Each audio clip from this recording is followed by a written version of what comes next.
150వ కీర్తన చదువుకుందాం. చూడండి, 150వ కీర్తన 6 వచనాలు ఉంది. నేను చదువుతున్నాను. యెహోవాను స్తుతించుడి, ఆయన పరిశుద్ధ ఆలయమునందు దేవుని స్తుతించుడి. ఆయన బలమును ప్రసిద్ధ చేయు ఆకాశ విశాలమందు ఆయనను స్తుతించుడి.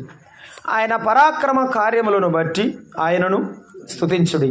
ఆయన మహాప్రభావమును బట్టి ఆయనను స్తుతించుడి. బూర ధ్వనితో ఆయనను స్తుతించుడి. స్వర మండలముతోనూ సితారాతోనూ ఆయనను స్తుతించుడి. తంబురతోనూ నాట్యముతోనూ ఆయనను స్తుతించుడి. తంతి వాయిద్యములతో పిల్లన గ్రోవితోనూ ఆయనను స్తుతించుడి. మ్రోగు తాళములతో ఆయనను స్తుతించుడి.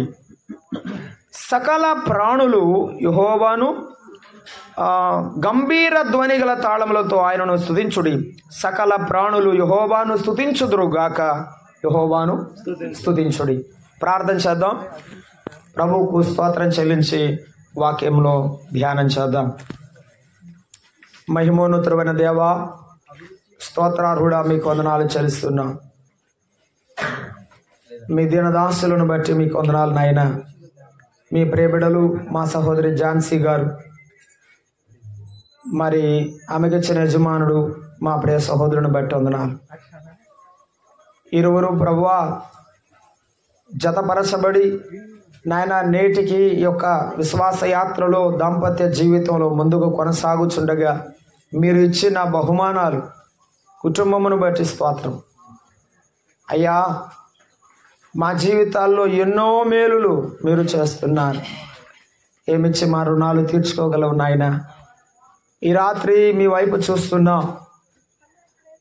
మీ నామము మహిమపరచబడినట్లుగా మా మనస్సులతో మాట్లాడండి. మీరు మాట్లాడుతుండగా మీ యొక్క శక్తిని, మీ ప్రభావముని మేము చూడడానికి సహాయం దయచేయండి. తద్వారా మా ఆధ్యాత్మిక జీవితాలకు బలం, మీ నామానికి మహిమ, పాపికి రక్షణ కలిగించుమని, ఈ దీన కుటుంబానికి దీవెన కలిగించుమని క్రీస్తు యేసు నామమున ప్రార్థన చేస్తున్నాము తండ్రి, ఆమేన్. ప్రభువునందు ప్రియమైన సోదరులారా, సోదరులారా, 150వ కీర్తన మనము చదువుకున్నాము.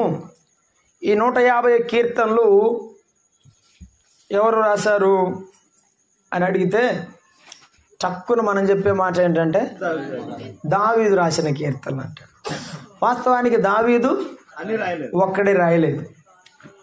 150 అధ్యాయాలు పంచమ స్కంధములుగా 5 భాగాలుగా విభజించారు. 5 భాగాలు 5 కాండాలకు అన్వయించుకోవాలి. అప్పుడు అర్థమవుతుంది ఇశ్రాయేలు జీవితంలో ఎలా జరిగిందో మన ఆధ్యాత్మిక జీవితంలో అలా జరుగుతుందని అర్థం. మనము ఆఖరి భాగం అంటారు, పంచమ స్కంధము అంటారు. 5వ భాగాన్ని లో ఆఖరి అధ్యాయాన్ని మనము చదువుకున్నాం. కొన్ని ఎక్కువ మట్టుకు దావీదు భక్తుడు రాశాడు, కొన్ని సొలొమోను భక్తుడు రాశాడు.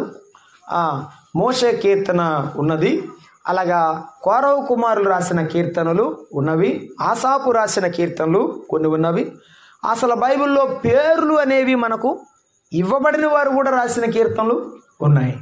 మెట్టుకు ఈవేళ మనము చదువుకున్నటువంటి ఈ కీర్తన, దైవ ధ్యానము కొరకై మనం చదువుకున్నటువంటి ఈ కీర్తన దావీదు రాసిన స్తుతి కీర్తన. దావీదు రాసిన స్తుతి కీర్తన. ఈ స్తుతి కీర్తనను మనం చదువుతున్నప్పుడు మనము సాధారణంగా కాకుండా ఒక పాటలాగా పాడుకుంటున్నప్పుడు మనకు చాలా బాగా అర్థమవుతుంది. మనము దేవునిని ఈ ఒక భాగమే ఇచ్చాడు. యెహోవాను స్తుతించుడు అనే మాట ప్రతి వచనంలో ఉంది. ప్రతి లైన్కి, ప్రతి ఒక్క చరణానికి ఇవ్వబడింది. అయితే ఈ భాగాన్ని మనం ధ్యానం చేస్తున్నప్పుడు మొదటి వచనంలో మనం గమనిస్తాము, ఏమంటున్నాడంటే మనము యెహోవాను స్తుతించడానికి మొదలు పెట్టాడు కదండి.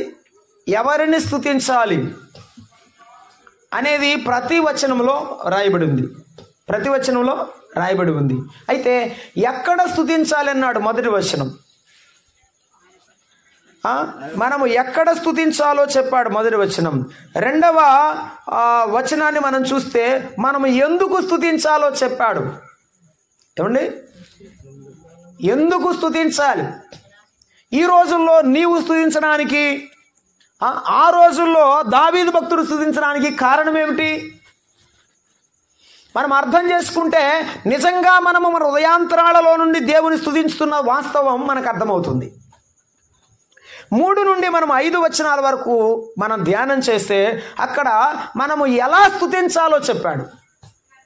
మొదటి వచనంలో ఎక్కడ స్తుతించాలి, రెండవ వచనంలో ఎందుకు స్తుతించాలి, 3 నుండి 5 వచనాల్లో ఎలా స్తుతించాలి, ఆఖరి వచనంలో ఏమంటున్నాడంటే ఎవరు స్తుతించాలో కూడా అక్కడ చెప్పడం జరిగింది. ఒక్క మాట నేను మీకు జ్ఞాపకం చేసిన తర్వాత ఈ యొక్క పాట లేకపోతే ఈ కీర్తన మొదలు పెట్టాలని ఇష్టపడుతున్నాను. బైబిల్ గ్రంథంలో యెహోవాను స్తుతించుడు అనే మాటలు, యెహోవా అంటే రక్షకుడు అని అర్థం. యెహోవా అంటే రక్షకుడు అని అర్థం. యేసుక్రీస్తు అన్న రక్షకుడు అని అర్థం. రక్షకుడు అని అర్థం. యెహోవాను స్తుతించడం అంటే అర్థం ఏమిటి అంటే రక్షకుని స్తుతించండి అని అర్థం.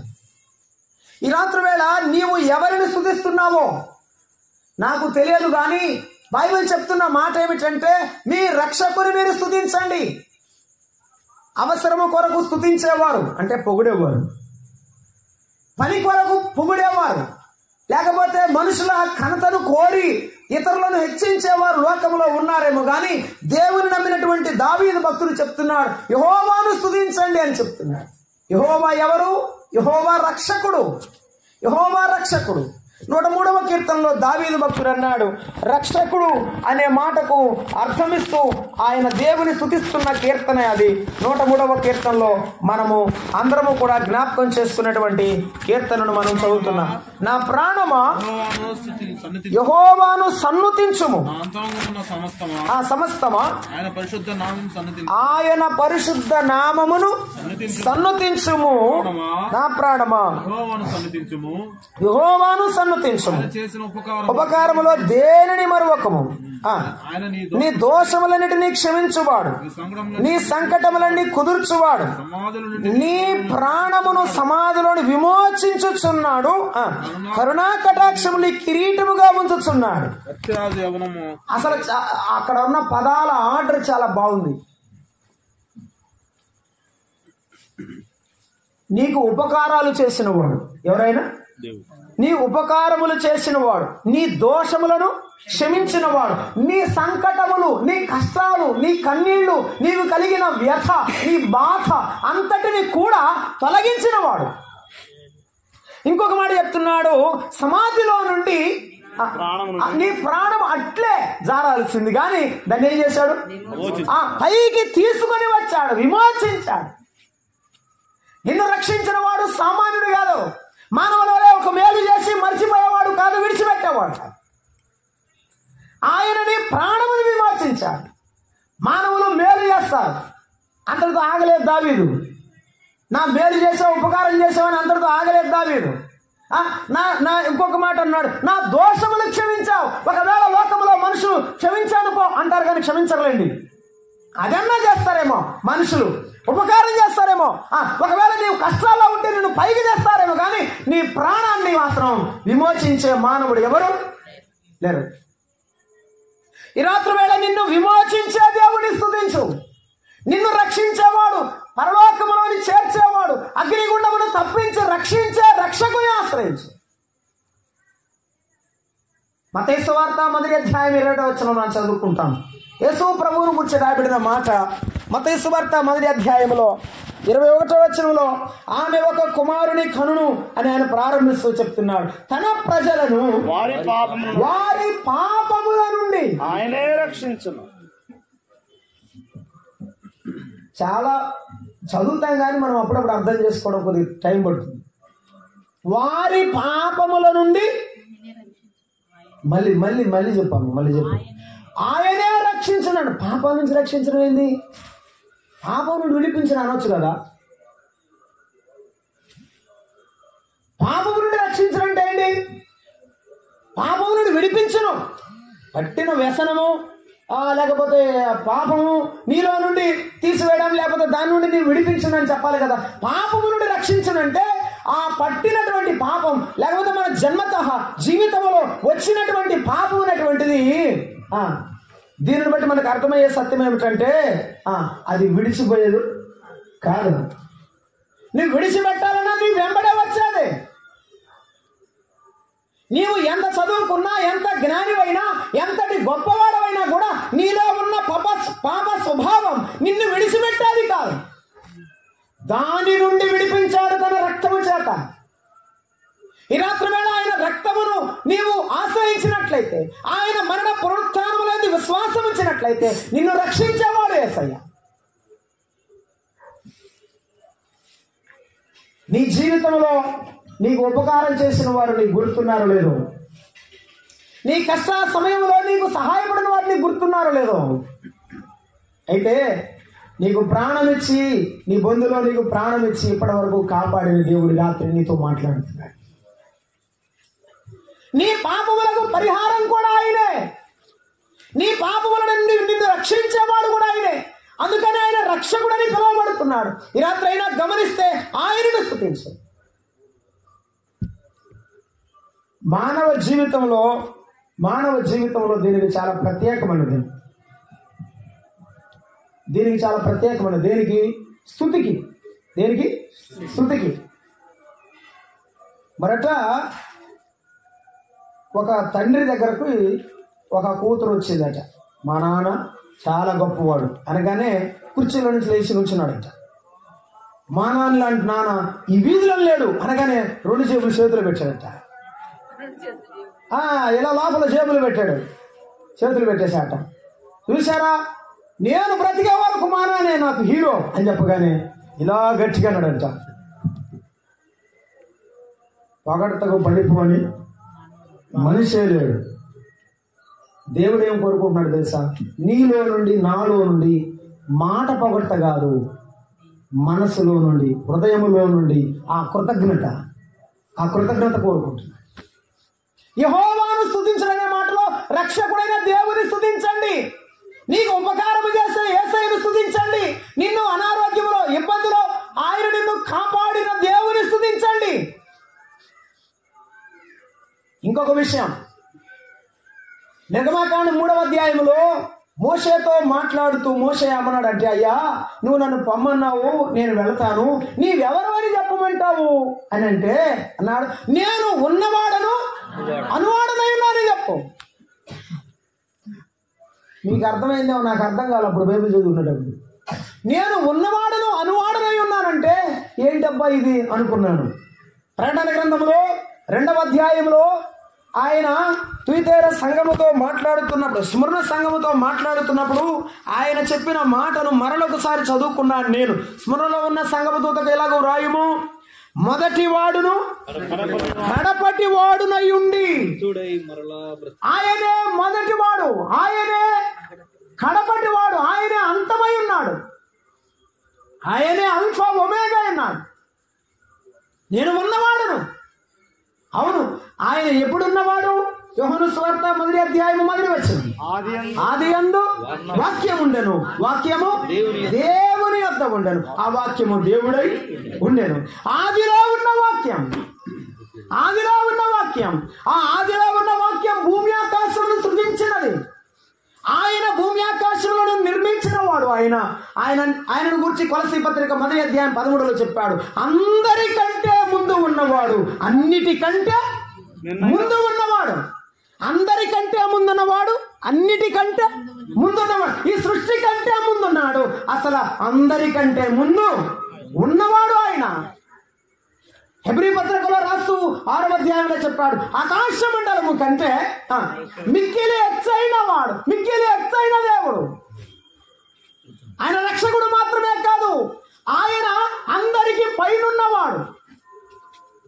ఆకాశ మండలము కంటే మిక్కిలి ఎత్తైన వాడు. నీకు కనబడుతున్న ఆకాశము కాదు, దానికి పైగా ఉన్న 3 ఆకాశ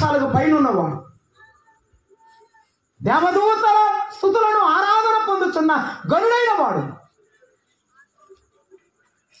ఒక మాట చెప్పాడు, నేనే ఇంగ్లీష్లో అంటాడు, ఐఆమ్ దట్ ఐఆమ్.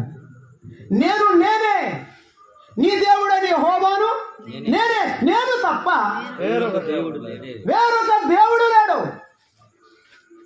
నేనే నీ రక్షకుడను, నేను తప్ప నిన్ను రక్షించేవాడు లేడు.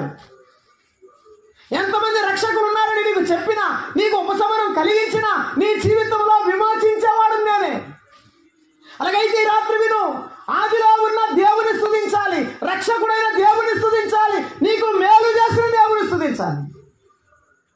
ఒకవేళ ఈ రాత్రి నీవు స్తుతించుచున్నవాడు అయితే ధన్యుడు. యెహోవా అనే మాటలో అర్థము కనిపిస్తుండగా ఆయన రక్షకుడుగా, యెహోవా అనే మాటలో ఆయన సృష్టి ప్రారంభకుడుగా, ఆదిలో ఉన్నవాడుగా కనిపిస్తున్నాడు. ఆయన అత్యున్నతమైన మహాసింహాసనమందు యెషయా గ్రంథం 6వ అధ్యాయం మొదలులో చెప్పినట్టు రాజైన ఉజ్జియా మృతి పొందిన సంవత్సరమున ఆయన ఎక్కడ ఉన్నాడు? అత్యున్నతమైన మహాసింహాసనమందు ఆసీనుడై ఉన్నవాడు. ఆయన సింహాసనం మీద ఆసీనుడైన రారాజు. ఆయన నిన్ను ప్రేమిస్తున్నవాడు సామాన్యుడు కాదు. ఆయన ప్రేమ నీకు చులకనయ్యిందేమో, ఆయన కనికరము, ఆయన కృప నీవు ఇంతవరకు అర్థం చేసుకోలేదేమో. ఈ రాత్రి అయినా అర్థం చేసుకుని, అయ్యా నీవు నాకు ఎన్నో చేశావు, నీకు ఏమి నేను చేయలేకపోయా. నీవు నాకు ఎన్నో చేశావు, నీకు నేను ఏమీ చేయలేకపోయా. ఈ రాత్రి అయినా స్తుతించు. అయ్యా నేను నీకు చేతులెత్తి నమస్కరించగలను, అయ్యా నీకు సాగిలపడగలను, ఇంతకంటే నేనేం చేయలేను. ఉన్నదే ఇస్తాను, పెదవులే ఇస్తాను, నాదు హృదయ పీఠము నుండి స్తుతియాగమునే చెల్లింతు, నాదు హృదయ పీఠము నుండి స్తుతియాగమునే చెల్లింతు. ఉన్నదే ఇస్తాను ప్రభువా, నా హృదయమంతా నీ ఎదుట కుమ్మరిస్తాను. 6వ కీర్తన ఇందాకే నేను చదివి ధ్యానం చేసేటప్పుడు అక్కడ రాశానండి, ఇంగ్లీష్లో ఉంది, బ్రోకెన్ హార్ట్ అని రాసింది. దావీదుని గురించి రాస్తున్నప్పుడు ఇరిగిన హృదయం. ఒకరోజు దావీదు మనసు పగిలిపోయింది, ఒకరోజు దావీదు మనసు విరిగిపోయింది. ఎందుకో తెలుసా? తన జీవితాన్ని ఒకసారి చూసుకున్నప్పుడు యేసయ్య లేకపోతే దావీదు చరిత్రే లేదు. నీవు లేకపోతే ఆయన చరిత్ర లేదు, ఆయన లేకపోతే నీ చరిత్ర లేదు, నా చరిత్ర కూడా లేదు. అర్థం చేస్తుంది. యేసు ప్రభు దయ వలన నీవు ఇలా ఉన్నావు, అందుకే నీవు ఆయన్ని స్తుతించాలి. యేసు ప్రభువుని సృష్టికర్త, యేసు ప్రభువుని రక్షకుడు, ఇప్పటి వరకు నిన్ను పోషిస్తున్న పోషకుడు ఆయన. నేను పల్లెటూరు కదండి, అడుగుతూ ఉంటాను అప్పుడప్పుడు, వర్షం మన ఊళ్ళో ఎవరి మీద పడుతుందని అడిగారు. పెడుతుంది అది అట్టాతో వర్షం అందరి మీద పడుతుంది కదా అంది. అదేందమ్మా, మంచివాళ్ళకు దేవుడు కదా, చెడ్డవాళ్ళకి దేవుడు కాదు కదా, మంచివాళ్ళే కదా ఆయన ప్రేమించేది, చెడ్డవాళ్ళని ప్రేమించదు కదా అంటేను ఇదేందా అబ్బాయి బయట చదువుతున్నాడు అంటున్నారు. దుష్టుల ఎడలను దుర్మార్గుల ఎడలను ఆయన ఉపకారి అయి ఉన్నాడు. నీవు యేసయ్య నమ్మినావో నమ్మలేదో ఈ రాత్రి నీకే తెలుసు, ఆయనకే తెలుసు. నువ్వు నమ్మినా నమ్మకపోయినా నీవు ఉపకారం చేస్తూనే ఉన్నాడు. నీవు ఆయన విశ్వాసంగా ఉన్నా లేకపోయినా, ఆయనను స్తుతించినా స్తుతించకపోయినా నీకు ఉపకారం చేస్తూనే ఉన్నాడు. ఇంత ఉపకారి నీకు ఎక్కడ దొరకడు సుమా. యెహోవా అనే మాటలో అది మనం అర్థం చేసుకుంటున్నాం. రండి 150వ కీర్తనలో ఒక మాట చదువుకుంటున్నాం. మొదటి వచనం, యెహోవాను స్తుతించుడి. ఎక్కడ స్తుతించాలి? ఆయన పరిశుద్ధ ఆలయమందు. ఒకటి. నంబర్ 2, ఆయన బలమును ప్రసిద్ధి చేయు ఆకాశ విశాలమందు. అయ్యా రెండు మాటలు, రెండే రెండు మాటలు. ఒకటి ఎక్కడ? ఆయన పరిశుద్ధ ఆలయమందు. ఆయన పరిశుద్ధ ఆలయం అంటే రెండు అర్థాలు ఉన్నాయి. పేతురు రాసిన మొదటి పత్రికలో 2వ అధ్యాయములో పేతురు ఒక మాట చెప్పాడు. ఏమనంటే పేతురు రాసిన మొదటి పత్రిక 2వ అధ్యాయము 5వ వచనంలో ఏమని, యేసుక్రీస్తు ద్వారా దేవునికి అనుకూలమైన ఆత్మ సంబంధమైన బలులు అర్పించుటకు పరిశుద్ధ యాజకులుగా ఉండుటకు మీరును సజీవమైన రాళ్ల వలె ఉండి ఆత్మ సంబంధమైన మందిరముగా కట్టబడుచున్నారు. మీరు అంటే ఎవరు? యేసు ప్రభువుని నమ్ముకున్న మనమందరము ఆత్మ సంబంధమైన మందిరం. అంటే ఏంటి? సంఘం. అంతగా ఇప్పుడు సంఘమందు దేవుని స్తుతించాలి. ఎక్కడ స్తుతించాలి? సంఘమందు దేవుని స్తుతించాలి. చెప్పండి అమ్మా. సంఘమందు దేవుని స్తుతించాలి. మైకులో గట్టిగా పాటలు పాడుతుంటాడు బ్రదర్, పాపం తుడుచుకుంటుంటాడు, చెమటలు కారుతుంటాయి, తుడుచుకుంటుంటాడు, ఇట్లా చూస్తుంటది, పాడదు అసలు, నోళ్ళు దేరవదు. మరి మా తల్లి అస్సలు పాడరమ్మా. ఈ మధ్య కొత్తగా వాయిద్యాలు వచ్చినాయి, అటు ఒకటి ఇటు ఒకటి వాయిస్తా ఉంటారు. ఇక ఆటానికి వెళ్ళానికి వెళ్ళానికి అబ్బాయి భలే పాడుతున్నాడు. అమ్మాయి ఎప్పుడు పాడతావేమో, పోయేటట్టున్నావు, వయసు అయిపోయా, ఇంత బట్టికి నోరు తెచ్చి పాట పాడకపోతుంది. ఎప్పుడు దేవుని స్తుతించేది నువ్వు చెప్పండి. మన బ్రదర్ సంఘాలు ఇది ఉండదు, కానీ అసలు వేరే చోట అయితే చప్పట్లు కొడితే ఎంతో సంతోషంగా ఎంతో ఉత్సాహంగా పాడబడతాను. అది ఇక్కడ చూస్తే నోరు కదలదు, మనిషి కదలదు. సరేలే, ఆమె పాడితే కదా కొడుకు పాడించడానికి, వాళ్ళకి నేర్పించడానికి. కనీసం నేను నా తల్లి నేర్పితే నేర్చుకున్నాను. నేను యెహోవాను స్తుతించుడు అనే మాటలో ఆయన సంఘములో ఆయన పిల్లల మధ్య మనము స్తుతించాలి. ఆయన పిల్లల మధ్య ఆయనను మనము ఘనపరచాలి. దావీదు భక్తుడు ఒక మాట అన్నాడు, కీర్తన గ్రంథంలోనే జ్ఞాపకం చేసుకుందాం. చూడండి, కీర్తన గ్రంథంలోనే మనం జ్ఞాపకం చేసుకుంటున్నాము. దావీదు గ్రంథంలో మనం చదువుతున్నప్పుడు ఆయన దేవుని యొక్క పరిశుద్ధ సన్నిధిలో ఈ రీతిగా మాట్లాడుతూ చెప్పిన మాటను మనం జ్ఞాపకం చేసుకుంటున్నాం. ఏమని అంటే, నేను నా మ్రొక్కుబడులన్నీ ఆయన ఎదుట నేను చెల్లిస్తానని చెప్పాడు. కీర్తన గ్రంథం 25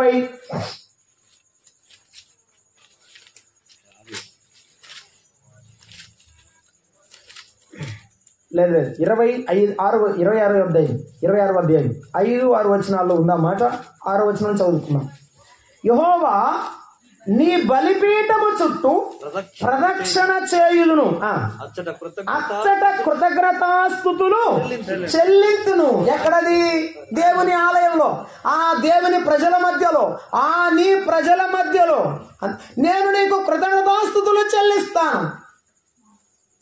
దేవుని సంఘములో బిడ్డలు పాటలు పాడుతున్నప్పుడు నీవు కూడా గొంతెత్తి ప్రభువా నిజమేనాయన, నా కొరకు చేస్తావు, ఇది నువ్వు చేసింది గొప్ప కార్యమే అని ఆ పాటలో భావాన్ని అర్థం చేసుకుంటున్నప్పుడు నీ నోరెందుకు ఊరికే ఉంటుంది?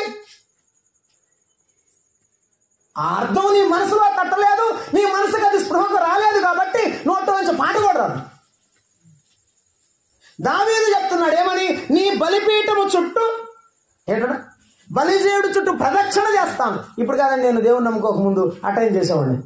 ప్రదక్షిణ చేసేటప్పుడు ఎట్లా ఉంటుంది అంటే, ఈ బల్ల మీద లేకపోతే బలిపీఠం మీద పశువు పెడతారు కదండి, గొర్రెను పెట్టిన తర్వాత ఈ గొర్రెను ఇటువైపు దక్షిణ వైపు లేదా తూర్పు వైపు నుంచున్నాం అనుకోండి, తలకాయ ఇలా ఆనిచ్చింది అనుకోండి, ఎదురు తలకాయ కనపడుతుంది అనమాట. దాని వెనకెళ్తే వెనక భాగం కనపడుతుంది, ప్రక్కకెళ్తే ప్రక్క భాగం కనపడుతుంది. అర్థమైందండి? గొర్రె 4 దిక్కుల్లో 4 రకాలుగా కనపడింది. నీకు 4 సువార్తలు చెప్పిన యేసు ప్రభు గురించి చదవండి. మనము పాట పాడేటప్పుడు ప్రభు అయిన యేసుక్రీస్తును అన్ని విధాలుగా స్తుతించాలి అంటే మనం ఆ భావాన్ని అర్థం చేసుకున్నప్పుడే. దావీదు కూడా చెప్తున్నాడు, ఆయన యొక్క దయ, ఆయన ప్రేమ, ఆయన కరుణను ఆ బలిపీఠం చుట్టూ తిరిగేటప్పుడల్లా ఆ గొర్రె పిల్ల ఎలాగ వధించబడిందో గుర్తు చేసుకుంటున్నాడు. యేసు ప్రభు నీ కొరకు కార్చిన రక్తం, ఆయన నీ కొరకు చిందించిన రక్తం, అప్పగించిన ఆయన శరీరం కనబడుతుండగా ఆయన నువ్వు స్తుతించకుండా ఉండలేవు. మరణ వంశవాయులను నిన్ను పైకి తీసుకుని వచ్చినప్పుడు నీవు బండ మీద నిలబడి నీ నోటలో దేవుడిచ్చిన క్రొత్త కీర్తన పాడతావు. నువ్వు పాడలేదంటే నీకు అర్థం కాలేదు. ఇంకా పరిశుద్ధ ఆలయమందు స్తుతించండి, సంఘములో స్తుతించాలి, సంఘములో ఆయన పిల్లల మధ్య స్తుతించాలి. అది మనం గుర్తుంచుకోవాలి. నేను దాటిపోతున్నా. రెండవ మాట కొరింథీయులకు రాసిన మొదటి పత్రిక 3వ అధ్యాయం. కొరింథీయులకు రాసిన మొదటి పత్రిక ఆయన పరిశుద్ధ ఆలయమందు అనే మాటను మనం జ్ఞాపకం చేసుకుంటున్నాం. కొరింథీయులకు రాసిన మొదటి పత్రిక 3వ అధ్యాయములో మనము జ్ఞాపకం చేసుకుంటున్నాము. ఏమనంటే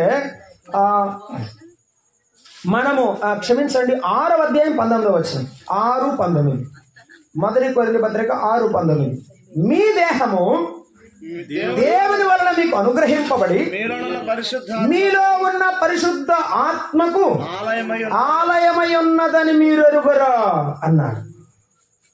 అక్కడ అన్నమాట అన్నాడు. 3వ అధ్యాయంలో అన్నాడంటే ఇక్కడ మీ దేహము దేవుని ఆలయమై ఉన్నాడు అన్నాడు. 20వ వచనం మీ దేహముతో దేవుని మహిమపరచండి,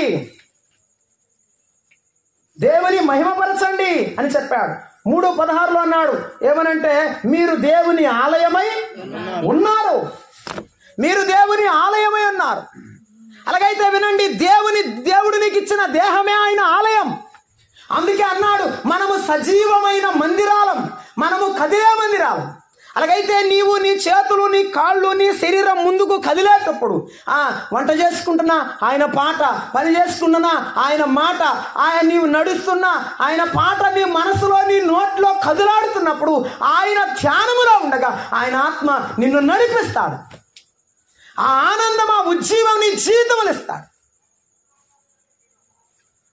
ఇంతకుముందు పాతకాలంలో ముసలోళ్ళు ఉండేవాళ్ళు, మా నాయనమ్మ వాళ్ళు కూర్చుంటే పాడతారు, లెగితే పాడతారు.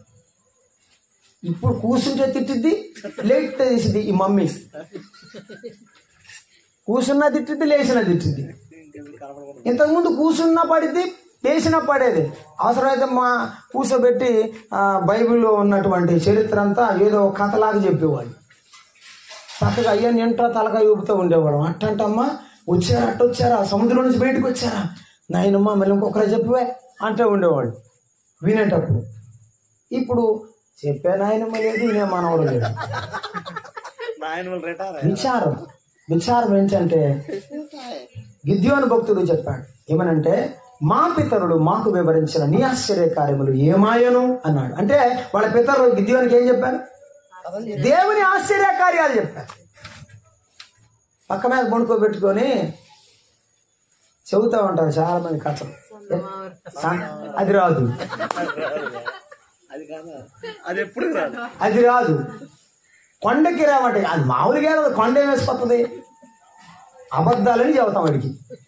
ఒక్క అబద్ధం కూడా వాడి బుర్రలో ఉంటుంది. అంటే అన్ని అబద్ధాలు ఉంటాయి వాడికి. మనం ఏమి నేర్పిస్తున్నాం అదే నేర్చుకుంటా.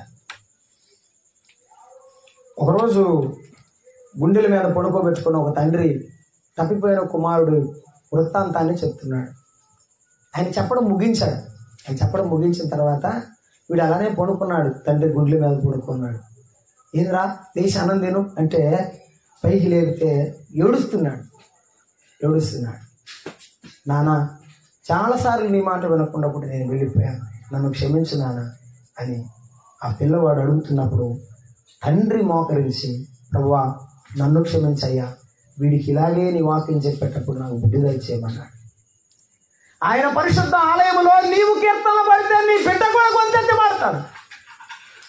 ఆయన పరిశుద్ధ ఆలయంలో నీవు ఆయనను స్తుతిస్తుంటే నీ బిడ్డ కూడా నేను దేవుని స్తుతిస్తాడు. మనమందరం ఎరుగుదాము దేవుని వాక్యములు. నీతిమంతుల గుడారములో నుండి రక్షణను గూర్చిన ఉత్సాహ సునాదము వినబడు. దేవుని కీర్తనలు నీ గుడారంలో నుండి బయటికి రావాలి. టైం లేదు, అందుకే చెప్పడం లేదు.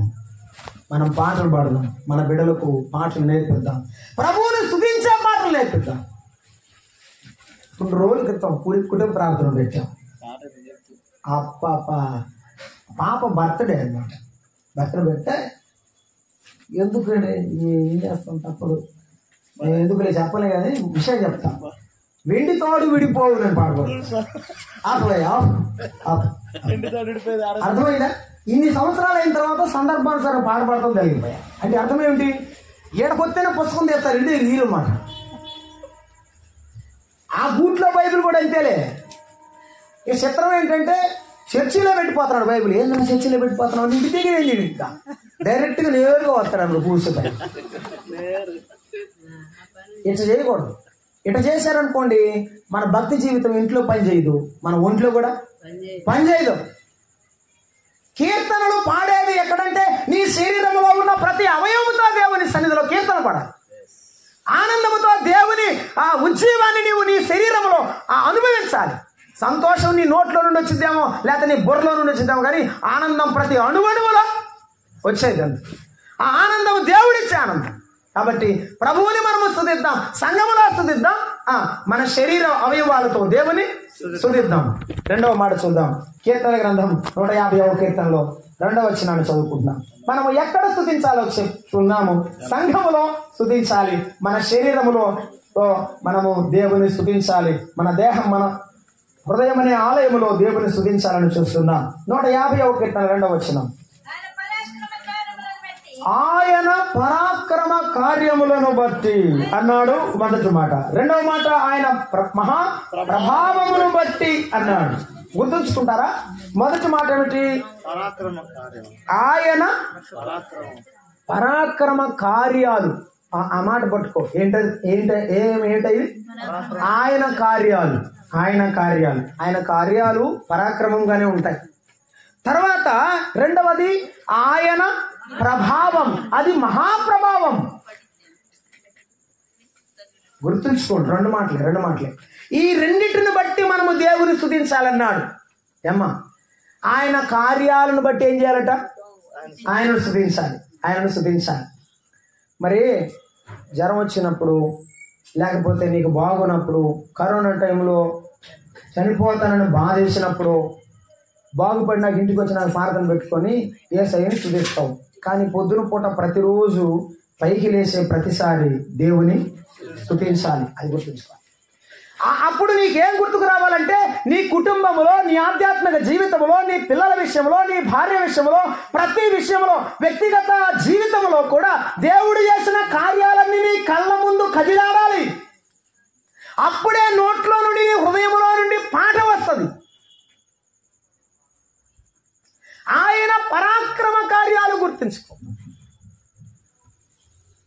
ఒకవేళ నీ జీవితంలో నీకు గుర్తుకు రాకపోయినా బైబిల్ చదివేటప్పుడు ఆయన పరాక్రమ కార్యాన్ని గుర్తించు. ఆయన పరాక్రమ కార్యాన్ని గురించి నిర్గమాకాండం 15వ అధ్యాయంలో మోషే భక్తులు, అహరోను, మిరియాము, ఇశ్రాయేలులందరూ పాడుకుంటున్న పాటలో మనం చదువుతాం. ఆయన పరాక్రమ కార్యాన్ని గురించి ఒక్క మాట చదువుకుందాం. చూడండి, నిర్గమాకాండము 15వ అధ్యాయంలో ఆయన పరాక్రమ కార్యాన్ని గురించి వారు పాట పాడుతున్న సందర్భాన్ని మనం చూస్తున్నాం. 15వ అధ్యాయంలో వారు యెహోవాయే మా గానము అని చెప్పాడు. ఆయన రౌతులను సముద్రంలో పడవేశాడు. ఆయన నా బలము, నాకు రక్షణ అని అక్కడ నుండి యుద్ధశూరుడు ఆయనకి పేర్లు పెట్టాడు. సముద్రంలో పడద్రోశాడు అని ఆయనను గూర్చి అలాగూ మాట్లాడుతూ 11వ వచనంలో ఏమంటారు? యెహోవా వేల్పులలో, దేవదూతలలో నీ వంటి వాడు లేడు. పరిశుద్ధతను బట్టి నీవు మహానీయుడు. దేవదూతలలో నీ వంటి వాడు లేడు. మికాయేలు నిలబడినా నీ ముందు నిలబడలేడు. గబ్రియేలు రావాలన్నా నీ మాట రాకుండా రాలేడు. నీ వంటి వాడు లేడు. సాటి లేని దేవుడు అంటాడండి. ఆయనతో సమమైన వారు, పోల్చదగిన వారు ఎవరు కూడా లేరు. ఆయన వంటి వారు లేరు. ఇశ్రాయేలీయులు పాట పాడుకుంటా ఆ ఎర్ర సముద్రము దాటేటప్పుడంట గోడ నీళ్లుగా కట్టింది కదండి. నీళ్లుగా కట్టి ఉంటే పిల్లలు, ముసలి వాళ్ళనేమో గాడిదల మీద ఎక్కించి ఒక్కొక్కళ్ళు తీసుకొని వస్తూ ఉంటే ఈ పిల్లలంట చేప పిల్లలు పడి ఉన్నాయంట. చివర్లు చేప పిల్లలు పెట్టుకుని ఇట అనుకుంటా పాట పాడుకుంటా వస్తారంట. ఆ పిల్లలు చేపలు పట్టుకొని ఆడుకుంటా వస్తుంటే ఈ పెద్దవాళ్ళు ఇచ్చున్న రెండు గోడలు చూసి, మనం నమ్ముకున్న దేవుడు చాలా గొప్ప దేవుడు. ఎందుకంటే నీటిలో కూడా ప్రయాణాన్ని కొనసాగించదగిన దేవుడు, నీటిలో రహదారి వేసిన దేవుడు. ఆయన గొప్ప కార్యములు ఆ చరిత్రలో ఎవరూ చేయలేని కార్యాలు. ఒక దుప్పటితో నీరేమైంది? పాయలుగా విడిపోయింది. కర్ర చూపిస్తే దేవుని ఆజ్ఞను బట్టి సముద్రము పాయలైంది. దేవుని ఆజ్ఞ, ఆయన నోటి మాట, ఆయన ఆజ్ఞకు సముద్రములో పడుతున్నది. అది దానిని అతిక్రమించడం లేదన్నాడు 116వ కీర్తనలో. 116వ కీర్తనలో ఆయన మహాకార్యములను చూసి, నేను చదవలేను, 73వ కీర్తన అన్నాడు, ఇంత జరిగినా అని ఒకసారి అన్నాడు, ఎంత జరిగినా అన్నాడు మరొకసారి. ఇశ్రాయేలుల హృదయము ఆయన ఎదుట సరిగా లేదు. ఆయన కార్యాలు చూసి కూడా, అయ్యా వీడు బతికితే చాలు, నేను ఆయన మందిరానికి వస్తాను, ఆయన నమ్ముకుంటాను, ఆయనను ఆశ్రయిస్తాను అని చెప్తారు. ఆ రాత్రి అంతా ఉపవాసం ఉండి ప్రార్థన చేస్తారు సంఘ పెద్దలు, సేవకులు. ఆ రాత్రి భోజనం మానుకొని తెల్లారులు ప్రార్థన చేసి నిద్రాగారాలు మాని మళ్ళీ ఏదైనా డ్యూటీలు ఉంటే బరాబరా పరిగెత్తుకుని పోయి సాయంత్రానికి వచ్చి ఎట్టున్నాడమ్మా అని కనుక్కొని 4 రోజులు అయిన తర్వాత పిల్లలు ఇంటికి వస్తారు. ఇంటికి వచ్చిన తర్వాత ప్రార్థన పెట్టుకుంటారు, భోజనాలు కూడా పెడతారు. పెట్టిన తర్వాత మరుసటి ఆదివారం రారు ప్రార్థనకి. నేను నా కళ్ళారు అనుభవించాను కూడా చెప్తున్నా ఈ విషయం. ఎందుకంటే గుండె పగిలిపోద్ది, వాళ్ళ కోసం ప్రార్థన చేయకూడదు అనిపిస్తుంది. నేను నిజంగా చెప్తున్నాను. నా కొడుకు వరస అవుతాడు, వాడు ఎందుకు ఇప్పుడు చెప్పాల్సి వస్తుందంటే పేరు చెప్పను. ఇంకా నాకు ఆధారం ఏమి లేదు, మా నాన్నకి నేను ఒక్కడినే, నేను ఎలా బతకాలో తెలియదు, నేను చదువుకున్నాను, డిగ్రీ నాకేం తెలియదు, ఏం చేయాలి, ప్రార్థన చేయండి బాబాయ్ అన్నాడు. చేస్తాను ప్రార్థన వస్తాను బాబాయ్ తప్పకుండా. ఎప్పుడు ఎస్ఐ జాబ్కి ప్రిపేర్ అవుతుందని అది వచ్చింది. ఎస్ఐ జాబ్ వచ్చింది, ప్రార్థన పెట్టుకున్నాడు, పెళ్లి చేసుకున్నాడు. కార్డు ఇంటికి పంపించాడు. కార్డు ఇంటికి పంపిస్తే కార్డు చూస్తే నాకు అర్థమైంది, ఇది క్రైస్తవులు చేసుకునే వివాహం కాదు, మీకు ఇష్టమైతే రండి లేకపోతే లేదన్నట్టు బూట్లో పెట్టి లేదు. పిలవపోయినా పర్వాలేదు, దేవుని మర్చిపోకూడదు మనం.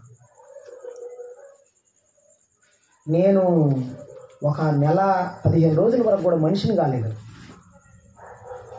వారి యొక్క రోజు పొద్దునే రావడం, రోదనతో ఏడవడం, బాధపడడం, వెళ్ళడం, ప్రార్థన చేయ అని చెప్పడం. ఎన్ని దినాలు అలా వచ్చి ఏడ్చి ప్రార్థన చేయి అన్నారు. ఎన్ని దినాలు ఉపవాసం ఉండి సంఘం అంతా ప్రార్థన చేసిందో. ఈ ప్రార్థన ఏమైపోయిందో, వాళ్ళ తాతగారి ప్రార్థన ఏమైపోయిందో, మామయ్యల ప్రార్థన, అన్నదమ్ముల ప్రార్థన, అక్క చెల్లెల ప్రార్థన, సంఘ ప్రార్థన ఏమైపోయింది. అది ఉద్యోగం వచ్చింది, అంతా ఎగిరిపోయింది అన్నాడు. అన్య వివాహం చేసుకొని ఇప్పుడు అన్యుడయ్యాడు. దీనికంటే దౌర్భాగ్యం ప్రపంచంలో ఏముండదు. నేను ఎందుకు ఈ మాట చెప్తున్నా అంటే, ఆయన కార్యాలు మర్చిపోవద్దు, ఆయన పనుడు నీవు మర్చిపోవద్దు. నీవు మర్చిపోతే దేవుని వాక్యం చెప్తుంది, దుష్టులను దేవుని మరచు జనులందరూ పాతాళమునకు దిగిపోతారు. నీవెక్కడికి దిగిపోతావో నీకు తెలియదు. భూమి మీద ఉన్నప్పుడు చనిపోతే పాతాళంలోనికి దిగేది. నీవు పాపములో దిగిపోయినంత కాలం దేవుని యొక్క కార్యము నీకు తెలియదు. మర్చిపోవద్దు దేవుని కార్యం. ఆయన పరాక్రమ కార్యాలు అంటే ఆయన తప్ప ఇక ఎవరు చేయలేని కార్యాలు.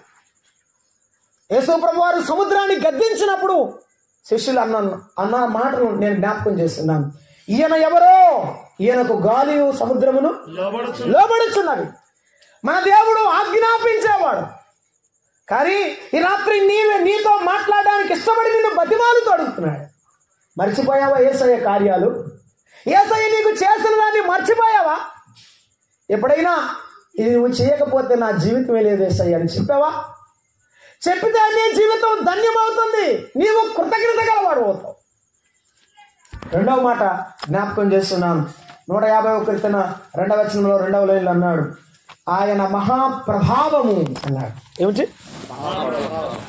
ప్రభావం. ఆయన ప్రభావాన్ని గురించి చెప్పడానికి సమయం చాలదు. నేను 2 వచనాలు గుర్తు చేస్తాను. సమూయేలు మొదటి గ్రంథం 17వ అధ్యాయంలో, ఓ ఎర్రని వాడు, ఓ చక్కని నేత్రములు గలవాడు, చాలా చిన్నవాడు, కడసారి వాడు, ఎవరికి ఎన్నిక లేనివాడు,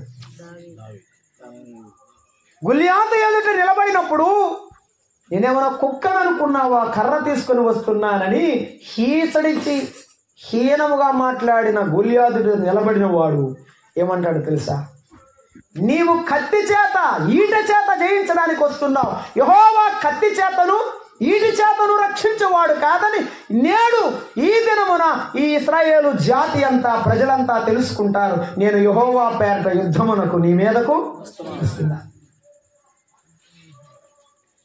అసలు అప్పుడు దాకా సౌలే భయపడ్డాడు. ఎవరిని చూసి? గొలియాతును చూసి. ఆ తర్వాత అన్నదమ్ములైనటువంటి వారు అందరూ కూడా వణికిపోతున్నారు, సైనికులు వణికిపోతున్నారు, యోనాతాను కుమారుడు రాకుమారుడు వణికిపోతున్నాడు, అందరూ వణికిపోతున్నారు. కానీ ఒక్కడు మాత్రం ధైర్యంగా బయలుదేరాడు. వాని ధైర్యం ఏమిటంటే ఆయనే ధైర్యం, ఆయన ప్రభావము దావీదులో ఉన్నది కనుక దావీదు దేవుని పిల్లలకు మంచి చేయడానికి తన ప్రాణాన్ని కూడా పెడుతున్నాడు. ఇది దేవుడిచ్చే తెగింపు. ఇంకొక సందర్భంలో దావీదు సితారా వాయిస్తుంటే సౌలుకు వచ్చిన దయ్యము కూడా వదిలిపోయింది. ఇది దేవుని యొక్క ప్రభావం, ఇది దేవుని యొక్క ప్రభావం. నిన్ను బట్టి నన్ను బట్టి కాదు, ఆయనను బట్టి, ఆయనలో ఉన్న బలమైన కార్యాలను స్తుతిస్తుండగా, ఆయనను ఘనపరుస్తుండగా, ఆయన వాక్యము ద్వారా, ఆయన పరిశుద్ధాత్మ శక్తి ద్వారా దేవుడు నీకు ఇచ్చే ప్రభావం అది. ప్రార్థన చేసేటప్పుడు ఆ ప్రభావాన్ని నీవు అనుభవించాలి. మోకరించేటప్పుడు, పాటలు పాడేటప్పుడు ఆ ప్రభావం, ఆ శక్తిని నీవు అనుభవించాలి. సౌలు అన్నాడు, అక్కడున్న ప్రజలందరూ కూడా, ఇశ్రాయేల్ అందరూ కూడా, వీళ్ళని మనం జయించాలంటే వల్ల కాదురా, ఆ పెట్టిదేంటి అన్నాడు. ఏంటది? మందసం. దాన్ని తీసుకురండి అనగానే తీసుకొచ్చారు. అందరు మధ్యలో పెట్టగానే అందరు పెద్దగా కేకలేయగానే శత్రు రాజులు ప్రజలందరూ విని, వామ్మో వాళ్ళ దేవుడు వాళ్ళ మధ్యలోకి వచ్చారు, మనం చచ్చిపోతామంటే ఏమైనా సరే మనం యుద్ధం చేద్దామన్నారు. చేసిన తర్వాత మందసము పట్టబడింది. సమయాలు మొదటి గ్రంథంలో మనం ఆ విషయాలు చదువుతాం. మందసము పట్టబడింది. హోప్ని ఫీనెహాసులు చనిపోయారు. ఏలీ కోడలు ఒక బిడ్డను కన్నన తర్వాత ఆమె చెప్తూ ఉన్నది, యెహోవా ప్రభావము మనలో నుండి వెడలిపోయాను. మనము ఆరాధించే దేవుని ప్రభావం మనలో లేదు, మనము ప్రార్థన చేసిన దేవుని ప్రభావం మనలో లేదు, వెళ్ళిపోయింది. మన జీవితాల్లో పాపం ఉన్నంత కాలం ఆయన ప్రభావం ఉండదు. హోప్ని ఫీనెహాసులు చేసిన పాపం వల్ల ప్రభావం లేదు. నువ్వు పాట పాడితే ప్రభావవంతంగా పాడగలుగుతున్నావా? దేవుని ఆత్మతో ఐక్యమై ప్రార్థన చేస్తే ప్రభావవంతంగా చేయగలుగుతున్నావా? ప్రభువు ఆత్మకు నీ ఆత్మను సంధించి స్తుతించేటప్పుడు ఆయన ప్రభావం గురించి చెప్పాల్సి వచ్చినప్పుడు ఎంత గొప్పగా నేను ఒక సంభవాన్ని గుర్తు చేసుకుంటున్నాను. అది 2002వ సంవత్సరం. నేను తిరుపతిలో ట్రైనింగ్లో ఉన్నాను. యెహోవా నీ నామము ఎంతో బలమైనది అనే పాట పాడుతున్నాం. పాట పాడుతూనే ఉన్నాము. అనంతపురంలో సేవ చేస్తున్న రుద్రవర ప్రసాద్ అని పాటలు పాడతాడు అబ్బాయి కూడా. నా పక్కన కూర్చున్నాడు. నేను అతను అక్కడే చదువుకున్నాం. అతను పక్కన కూర్చున్నాడు. ఇప్పుడు ఆయన సేవకుడు, నేను ఆయన పక్కన కూర్చున్నాము. నేను పాట పాడుతూ ఉన్నాను. సభ వెనక మళ్ళీ ముందున్నాం కదా మేము. వెనక సభ లాస్ట్ లైన్లో ఒక ఆవిడ కూర్చుంది. ఆవిడ పెద్దగా అరుచుకుంటూ అనుకుంటూ వచ్చేసింది. ముందుకు వచ్చి ముందున్న ఒక అమ్మాయి దగ్గరికి వచ్చి అమ్మాయిని తెగ కొడుతుంది. ఆ అమ్మాయి ఈ అమ్మాయిని కొడుతుంది. ఈ అబ్బాయి బయటికి వెళ్ళిపోయాడు. నేను పాట ఆపలేదండి. నేను వాళ్ళిద్దరిని చూస్తున్నప్పుడు నాకు సంతోషం వేసింది. నేను వాళ్ళిద్దరిని చూస్తున్నప్పుడు నేను సంతోషంతో పాట పాడుతున్నాను. ఎందుకో తెలుసా? వాడికి దేవుని స్తుతించడం అసలు ఇష్టం ఉండదు. మనం స్తుతించే కొద్దీ ఇంకొకరు ఎక్కువ చేస్తుంటాడు అనమాట. నేను పాట ముగించాను, ఇద్దరు పడిపోయారండి. ఆ ఇద్దరిని లేపండి ప్రార్థన చేద్దామని చెప్పి నీళ్లు చల్లి ప్రార్థన చేసి వాళ్ళిద్దరిని అక్కడే కూర్చోబెట్టాను. ఇది యథార్థంగా జరిగిన సంఘటన. నీవెప్పుడైనా ఎవరికైనా దయ్యం పట్టింది ప్రార్థన చేయమంటే ఎల్లొచ్చేవేమో చెప్పు.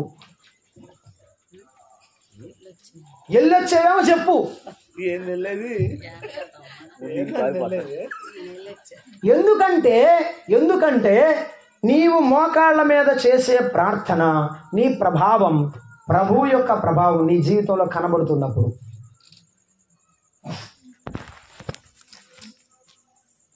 మామూలుగా చనిపోయాడు ఒక ఆయన మా ఇంటి దగ్గర. సంఘ పెద్దను రమ్మంటే వచ్చాడు ముసలాయన. ఆయన ప్రార్థన చేయాలంటే ఆ చనిపోయిన తలకాయకి ఈ బైబిల్ అడ్డం పెట్టి ప్రార్థన చేస్తాడు. ఆయన ఏం లేచి వస్తాడు. ఈయనలే ఏం ప్రభావం ఉందని మనం నమ్మాలి చెప్పండి. అది ఎంత ప్రభావవంతంగా ఉన్నారు మన విశ్వాసులు. మనం ప్రార్థన చేసేటప్పుడు అయినా సరే మనలో ఆ ప్రభావం కనబడడానికి ఇష్టపడాలి. నేను ఎందుకు చెప్తున్నానంటే పాత దినాలలో ఉన్న భక్తి జీవితం చచ్చిపోయింది. ఈ క్రొత్త దినాల్లో ఆ అలవాటుగా ఆచారంగా ప్రభావవంతంగా లేకుండా పోయిపోయింది. అందువల్ల దేవుని ప్రభావాన్ని గురించి పాట పాడాలంటే అది రావడం లేదు. ప్రభావాన్ని గురించిన పాటలు రావు. కొత్త కొత్త పాటలు ఏమవుతాయంటే నన్ను గోత్రం నుంచి పైకి తీసావు, నా రోగం బాగు చేసావు, నాకు ఉద్యోగం ఇచ్చావు, ఇట్లాంటి కొత్త పాటలు మాత్రం వస్తాయి. కానీ యేసు ప్రభు మహిమను గూర్చి, ఆయన ఘనతను గూర్చి, ఆయన సింహాసనాన్ని గూర్చి పాటలు రావు. ఆ పాటలు పాడేటప్పుడు కూడా మనకి ఇష్టం ఉండదు, ఎందుకంటే దాని గురించి మనకు తెలియదు. ఇది కథ, వాస్తవం జరుగుతుంది. యేసు ప్రభు మహిమను గురించి పాటలు పాడేటప్పుడు ఆ ఆనందమే వేరు. ఆయన సింహాసనాసనుడుగా చూస్తుండగా ఆయన చుట్టూ ఉన్న 24 పెద్దలు, ఆ 4 జీవుల మధ్య ఆయన వెలుగుచుండగా ఈ యొక్క దూతలు ఎగురుతూ ఆయన మహిమ ఎదుట నిలవలేకపోగా ఆయన ఎంత ప్రభావము గల దేవుడు నాయన అని ఆయనను స్తుతించే ఆనందించే ఆ సమయాన్ని ఎంత ఘనంగా చెప్పాలి, ఎంతో గొప్పగా ప్రకటించాలి. నేను నమ్ముకున్న దేవుడు నీ తండ్రి ఎంత ఘనమైన వాడో చెప్పు. అదే ఆయన మహిమను పొగుడుట, అదే ఆయన మహిమను హెచ్చించుట. ఆరాధనలో చాలాసార్లు నేను మర్చోడిని, గుర్చోడిని, గుడ్డోడిని ఇదే చెప్తుంటాడు. అసలు యేసు ప్రభు ఎట్లాంటి చెప్పడు. చాలా మంది అంతే. అలా ఎందుకు చెప్తారో తెలియదు, నాకు అర్థం కాదు. అంటే నువ్వు ఎంత మంచివాడో చెప్పుకుంటావా ఈ యేసు ప్రభుకి? యేసు ప్రభు ఎంత మంచివాడో చెప్పవా? నేను దుష్టున్నయ్యా, నేను దుర్మార్గున్నయ్యా. నువ్వు దుర్మార్గుడు అని పిలిచారు కదా, ఇంక 10 సార్లు చెబుతావు ఎందుకు? దేవుని నామాన్ని మహిమపరచడం అంటే అది కాదు. ఆయన మహిమను పొగుడుట, ఆయన మహిమను హెచ్చించుట, ఆయన గొప్పతనాన్ని అందరి ముందు వెల్లడి చేయుట, ఇది చేయాలి. కొన్ని కీర్తనలు ఉన్నాయి, అవే పాడండి. అవి పాడరండి, నాకు అర్థం కాదు. చాలా మంది అన్ని పాటలు పాడదగేవి కాదండి, కాదు నేను విషయం. యేసు ప్రభు యొక్క గుణలక్షణాలు ఎక్కువగా ఉన్న కీర్తనలు మనం పాడాలి. అవి మనం మర్చిపోతున్నాం చాలాసార్లు. ఆయన ప్రభావాన్ని మనం కీర్తిద్దాం. ఆయన ప్రభావాన్ని కీర్తించినటువంటి వాడు దావీదు.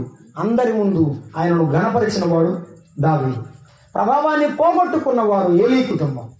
మన కుటుంబాలు ప్రభావాన్ని కాపాడుకుంటున్నవా, పోగొట్టుకుంటున్నవా అర్థం చేసుకున్నాం. తెసలోనికీ పత్రికలో చెప్పాడు, పరిశుద్ధాత్మను దుఃఖపరచుకుడి, ఆత్మను ఆర్పకుడి.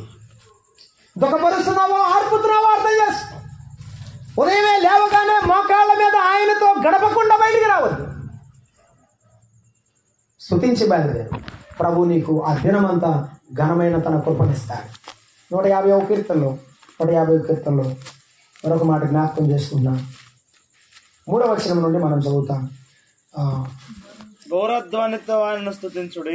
3వ వచనంలో బూరధ్వని గుర్తుపెట్టుకోండి, స్తుతించండి. 2వది స్వరమండలము సితారాతో ఆయనను స్తుతించండి. తంబురతో నాట్యముతో ఆయనను స్తుతించండి.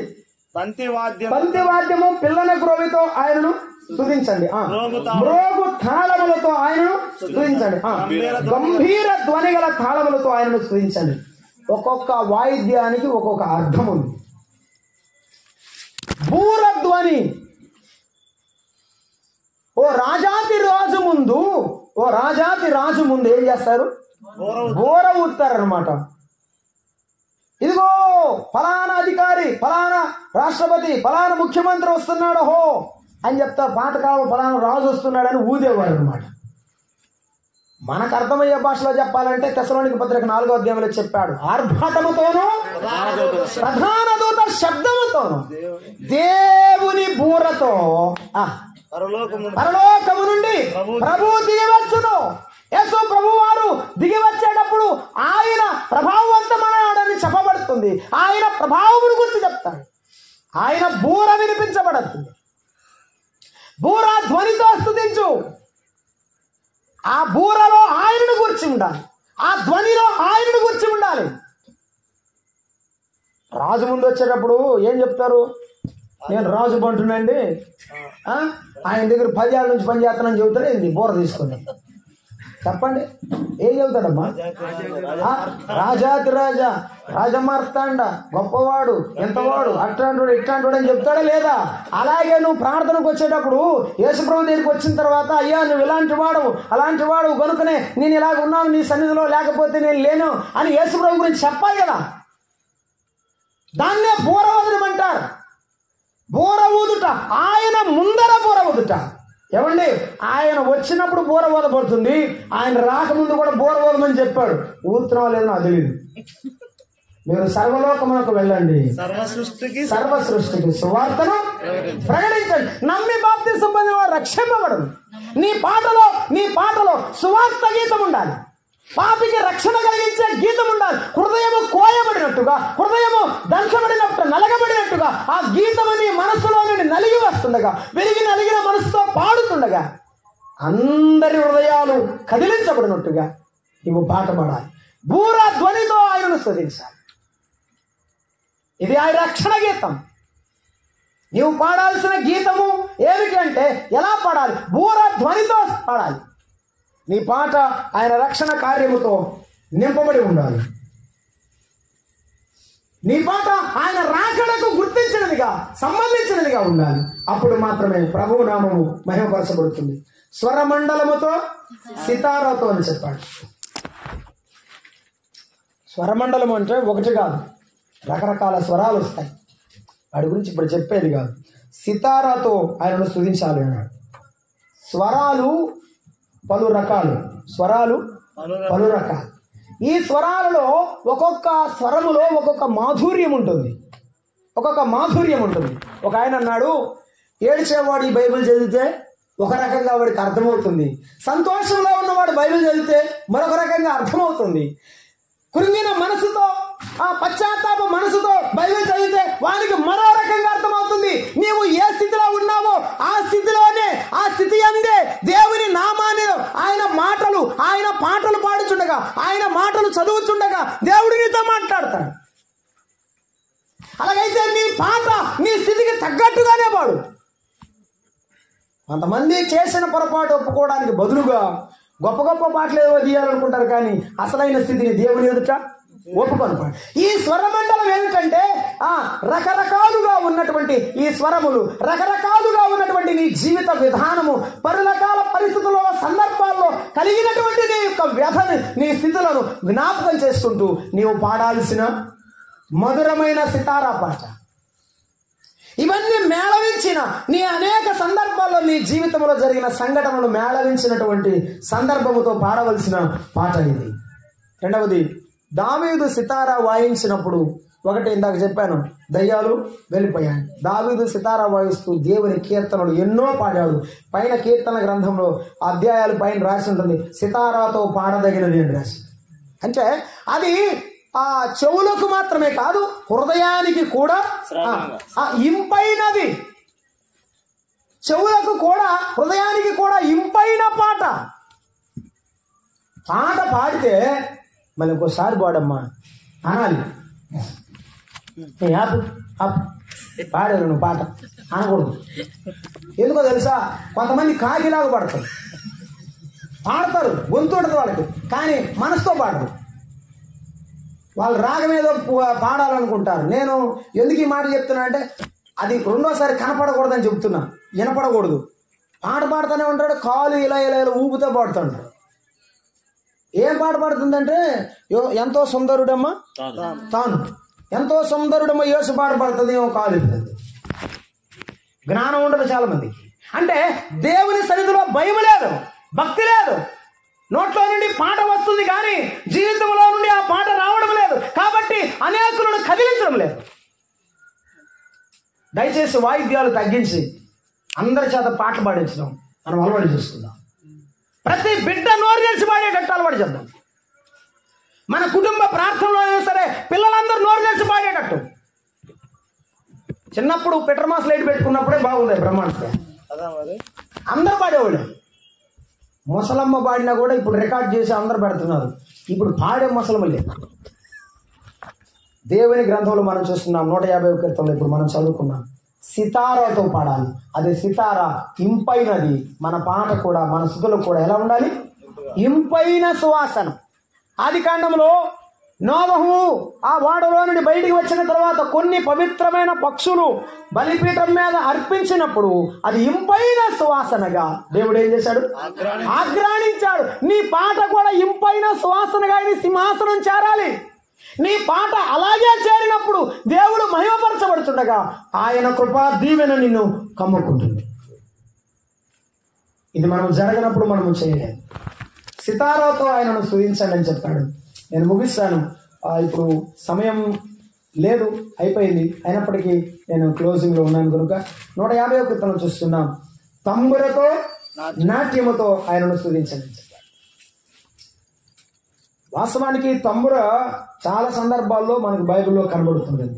సౌలు ప్రవక్తలలో ఉన్నాడా అనే సామెత వినబడినప్పుడు ఆయన వారందరితో పాటు కలిసి నాట్యము చేసినవాడు, తంబుర తీసుకొని చేసినవాడు. మిరియాము తంబురతో దేవుని స్తుతించినది, తంబురతో దేవుని స్తుతించినది, నాట్యముతో ఆయనను స్తుతించినది. ఈ రోజున నాట్యం చేయాలని నన్ను అడగండి, ఈ గొప్ప సంగతులను నేను చెప్పలేను. ఎందుకంటే నాట్యం చేయడం అనేది బైబిల్ పాత నిబంధనలో రాయబడిన మాట. క్రొత్త నిబంధనలో రాయబడిన మరొక మాట ఏంటంటే, నీ ఆత్మ సంబంధమైనటువంటి నీ నడక, నీ జీవితం ఒక పాటగా ఉండాలి. ఆ పాటగా ఉన్నప్పుడే నీవు ఒక బలమైన విశ్వాసులుగా నీ ఇంటిలో ఉంటావు, నీ ఇంటికి మాదిరి అవుతావు. ఈమె తంబురతో నాట్యముతో ఆయన స్తుతిస్తున్నదంటే ఆమె అలాగ నడిచి వెళుతూనే చేసింది. మిరియాము నడిచి వెళుతూనే చేసింది. మన జీవితాల్లో విశ్వాసయాత్రలో సాగిపోతుండగా మన ప్రతి పరిస్థితులలో మన జీవిత విధానమే ఒక పాట అవ్వాలి. మన అర్పణే సువాసన అవ్వాలి. మన జీవిత విధానమే ఒక దేవుని స్తుతి కీర్తన అవ్వాలి. మనము దేవుని సన్నిధిలో పాడే సువార్త గీతమే ఆయనకు స్తుతిగా మార్చబడాలి. 5వ వచనం, మ్రోగు తాళములతో ఆయనను స్తుతించండి అన్నాడు. ఏమిటది? మోగేది తాళం. మోగేది అమ్మా, నేను మళ్ళీ చెప్తున్నా, అది ఏం తాళం? మా ఇంటికి కూడా ఒక తాళం వేసాం, అది ఎప్పుడు మాగదు. కొంతమంది ఇంటి ముందు ఉంటుంది, అన్నోళ్ళ ఇంటికి ముందు పెట్టుంటారు. స్విచ్ చేయగానే లోపలే పిలుతుంటే తాళం, రెండు బయట వచ్చారంట. ఈ తాళం ఏ తాళం? మోగే తాళం, ఊరకుండే తాళం కాదు. చాలా తాళాలు చర్చీల్లో పాపం ఊరకే ఉంటున్నాయి, మాగపోయి అట్టా చూస్తారు. మా పాటలు కొంతమంది పాటలు కూర్చుంటారు అనమాట. అదే సంగతి. మ్రోగే తాళం, మ్రోగు తాళములతో ఆయనను స్తుతించండి అన్నాడు. ఆ కాలంలో తాళాలు ఉండేవి, వేసేవారు.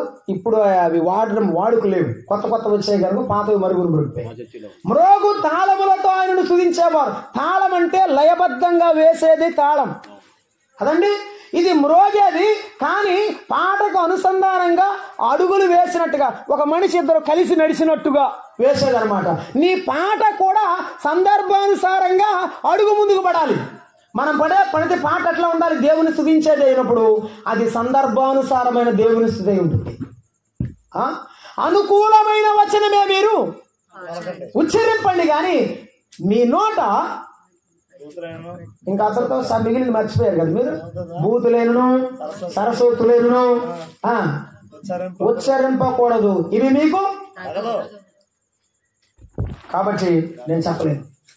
పాటలు పాడే మనము మన జీవితంలో మనము అనుకూలమైన పాటలు, సందర్భానుసారమైన పాటలు, ప్రభువుని మౌనముగా ఉండక. కొంతమంది గొప్ప గొప్పవాళ్ళండి రిఫరెన్స్లు చూపిస్తుంటారు. సీయోనుడు మౌనముగా ఉండట, స్తుతి చెల్లించడం అని చెబుతున్నాడు ఒక ఆయన నాకు. అయితే ఏం చేయాలి? జీవితకాలం పాడకుండా కూర్చుంటాం. మంచోడు. మ్రోగు తాళములతో దేవుని స్తుతించాలి, మౌనంగా ఉండకూడదు.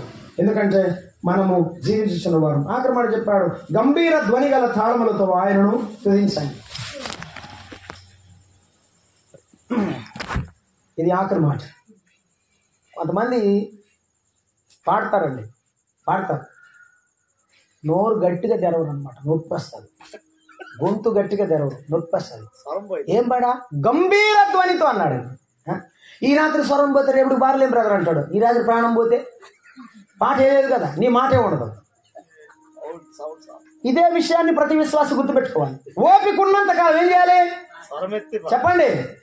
ఓపిక ఉన్నంత కాలం పాడాలి. ఎంత గట్టిగా పాడతావో అందరికి వినబడేటట్టు పాడు. నాకు చాలా మంది చెప్పారు, నువ్వు టీచింగ్ ప్రొఫెషన్లో ఉన్నావు, ఇలా గట్టిగా మాట్లాడుతావు, తొందరగా పోతావు. ఏం పర్లేదు, ముందు పిలిచినే వెళ్తాను. ఎందుకంటే దేవుని పాట పాడడానికి ఎప్పుడు సిగ్గుపడకూడదు. సంతోషపడుతూ ఆనందపడుతూ శక్తినంతా ఉపయోగించబడాలి. ఎజ్రా నెహెమ్యాలు దేవుని గ్రంథాన్ని చదువుతున్నప్పుడు, ఆ వాక్యాలు ఆలకిస్తున్నప్పుడు వారు ఎంత గంభీరంగా చెప్పారంటే ఆమేన్ అని గట్టిగా చెప్పారు. ఆ వర్షంలో దేవుని వాక్యాన్ని వింటూ తడిసిపోయిన ఆ యొక్క వస్త్రాలతో నిలబడి దేవుని సన్నిధిలో బలంగా చెప్పారు. ఈనేడు మనం కూడా చేయాల్సింది ఏంటంటే పాట పాడినా, ప్రార్థన చేసినా, దేవుని మాట మాట్లాడినా గంభీరంగా, ఆనందంగా, సగర్వంగా చెప్పాలి. బిల్లీ గ్రహం గారు బైబిల్ ఇలా పైకెత్తినప్పుడు చాలా గట్టిగా 2 కాళ్ళు పైకెత్తాడంట. నా దేవుడు అంత గొప్పవాడు అని చెప్పడానికి, మన దేవుడు అంత బలమైన వాడని చెప్పడానికి నీవు సిగ్గుపడకూడదు. ఆఖరి మాట చెప్పాడు, సకల ప్రాణులు మళ్ళీ ఒకసారి అవేమిటివి? ప్రాణులు. ప్రాణమున్నాయి అంటే అర్థం ఏమిటంటే ఈ ప్రాణం ఇచ్చిన వాడు, ఆ ఊపిరిచ్చిన వాడు ఆయనే కనుక ఆయనను మర్చిపోకూడదు. దరిద్రులను నిందించేవాడు సృష్టికర్తను నిందించవాడని చెప్పాడు.